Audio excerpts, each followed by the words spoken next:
olha só, hoje nós vamos trabalhar sobre a parte da planta, a flor, certo? Continuamos falando sobre as plantas, só que sobre a flor.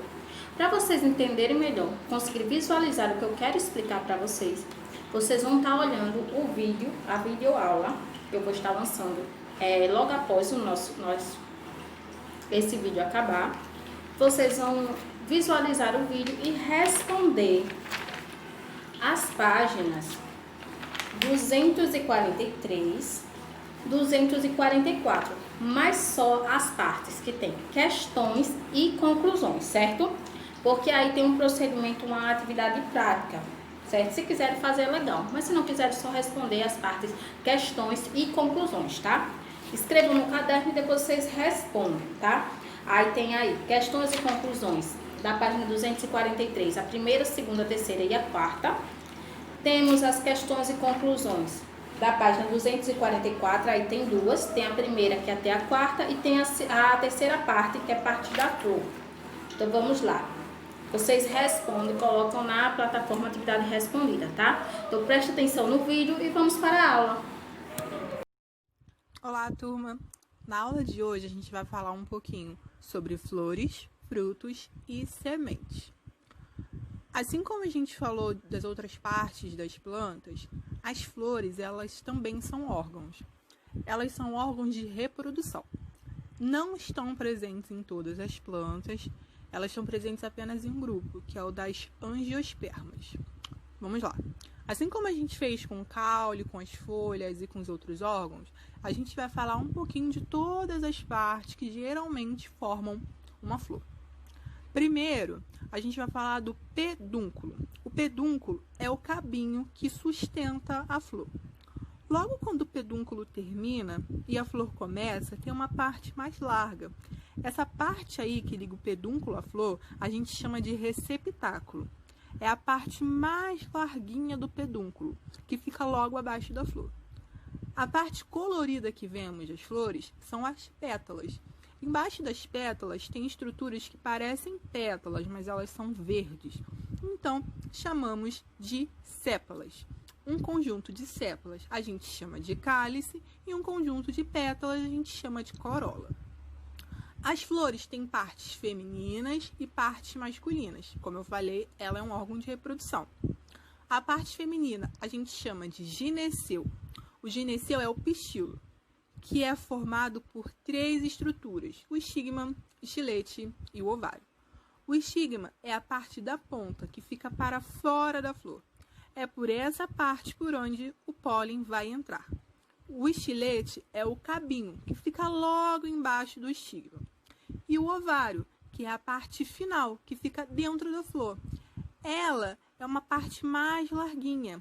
É ali que são produzidos e armazenados os óvulos das flores. A parte masculina da flor é chamada de androceu. O androceu é o estame. O estame é formado pela antera e pelo filete.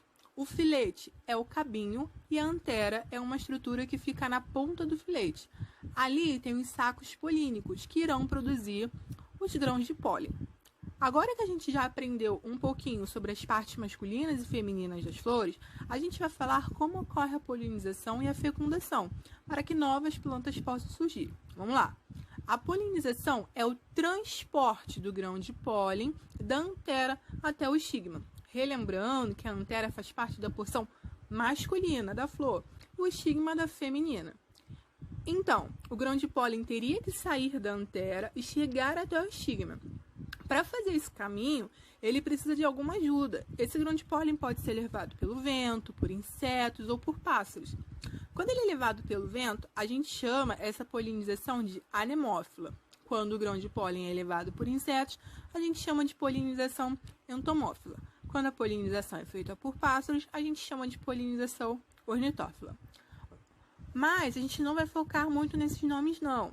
A gente precisa saber que a polinização ocorre por algum meio, que pode ser vento, inseto, pássaro, e pode acontecer até por alguns mamíferos, como é o caso do morcego. Então, a gente tem que focar nisso. A polinização acontece por algum meio. O grão de pólen precisa chegar até o estigma de alguma maneira. Esse meio a gente chama de agente polinizador. E isso ocorre na polinização natural. Essa polinização natural pode ser de dois tipos: autopolinização e polinização cruzada.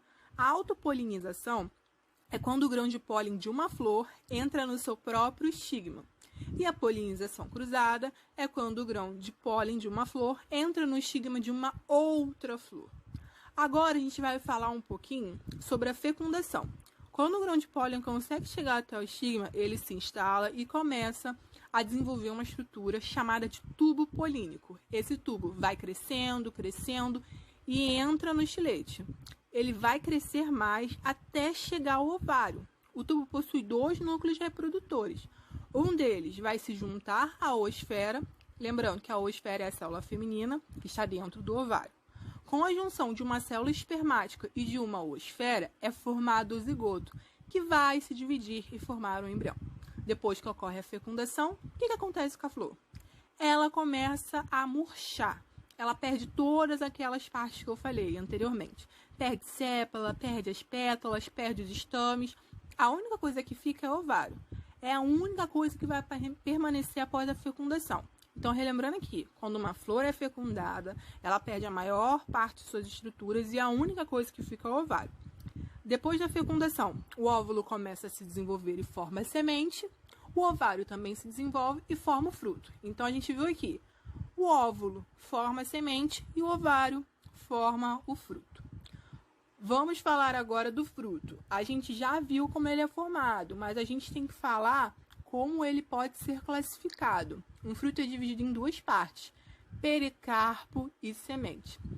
Mas a gente precisa lembrar que esse pericarpo ele é formado por três regiões, que são chamadas de epicarpo, mesocarpo e endocarpo.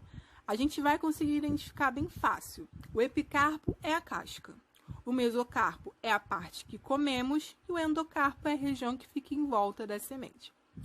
Frutos podem ser classificados de duas formas, carnosos e secos. Os carnosos geralmente são aqueles suculentos, como a laranja, uva, abacate. Já os secos são os não suculentos, que é o caso da vagem e dos grãos de milho, por exemplo. Quando um fruto carnoso tem muitas sementes, a gente chama ele de baga. Quando o fruto carnoso tem apenas uma semente, a gente chama ele de drupa. Já nos frutos secos, eles podem ser deiscentes ou indeiscentes. Os frutos deiscentes abrem sozinhos e mostram as suas sementes, como é o caso da vagem e da mamona. Já nos indeiscentes, eles não vão se abrir sozinhos, como é o caso da noz. Falando especificamente da semente, ela é o óvulo fecundado e desenvolvido. É a partir da semente que serão formadas novas plantas. Mas a gente precisa entender como essa semente chega até o local que pode ser bom para ela germinar e formar uma nova planta. Assim como no pólen, as sementes também precisam ser levadas de alguma maneira a algum lugar que seja bom para germinarem. Elas também podem ser levadas pelo vento, por animais ou pela água. Vocês sabiam que alguns frutos que a gente conhece, na verdade, não são frutas, e sim pseudofrutos? Vou explicar com mais calma. Como eu falei, frutos são formados a partir do ovário de uma flor. Tudo aquilo que não é formado de um ovário, a gente chama de pseudofruto. É o exemplo da maçã, do caju, do morango, do abacaxi. Eles não são frutos, são pseudofrutos. Eles são formados de outras partes da flor, não são formados do ovário. Então é isso, turma. Essa foi a nossa aula de hoje. Espero que vocês tenham gostado. Obrigado pela atenção de vocês.